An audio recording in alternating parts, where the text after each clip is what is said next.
দাদুর চাপে অবশেষে রায়ানের প্রেম স্বীকার। নতুন ষড়যন্ত্র আঁটল রায়ানের মা। চলুন বিস্তারিত জেনে নেই। শিরিন পারুলকে চিরতরে সরিয়ে দেওয়ার জন্য হোস্টেলের পেছনের গেটে একটি শক্তিশালী বোমা ফিট করে রেখেছিল।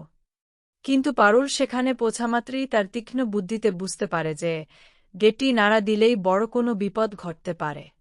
জীবনের ঝুঁকি নিয়ে সে পাঁচিল টপকে ভেতরে ঢুকে সে যখন অনিরুদ্ধ স্যারকে খুঁজছিল তখন দেখতে পায় রায়ান নিজের ভুল ধারণার বশবর্তী হয়ে স্যারকে শাসন করছে। অত্যন্ত সাবধান তার সাথে পারুল সুযোগ বুঝে অনিরুদ্ধকে মুক্ত করে এবং সেখান থেকে বের করে আনে। পালিয়ে আসার সময় পাঁচিলের কাছে পৌঁছালে পারুল যখন অনিরুদ্ধকে সময় দেখতে বলে তখন দেখা যায় অনিরুদ্ধর হাতের ঘড়ির কাঁটা অদ্ভুতভাবে ঘুরছে। পারুল বুঝতে পারে আশেপাশে শক্তিশালী কোনো ম্যাগনেটিক বোমা না থাকলে এমনটা হওয়া অসম্ভব। অনিরুদ্ধকে নিরাপদ স্থানে পাঠিয়ে পারুল পুনরায় হোস্টেলে ফিরে যায় এবং সেখানে গিয়ে লেটার বক্সে ফিট করা বোমাটি দেখতে পায়। ঠিক সেই সময় রায়ানের এক বন্ধু পারুলকে দেখে ফেলে এবং রায়ানকে ডেকে আনে।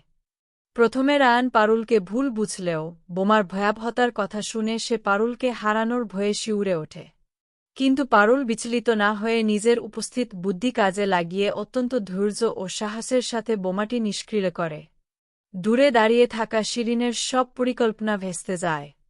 শিরিন বিস্ফোরণের অপেক্ষায় থাকলেও সবার ভাগ্যের জোরে বড় কোনো দুর্ঘটনা ঘটেনি। পারুল আবারও জিতে যায়। পারুল রায়ানকে স্পষ্ট জানিয়ে দেয় যে সে রায়ানের ধরাছোঁয়ার বাইরে এবং তার বুদ্ধির কাছে রায়ান পরাজিত।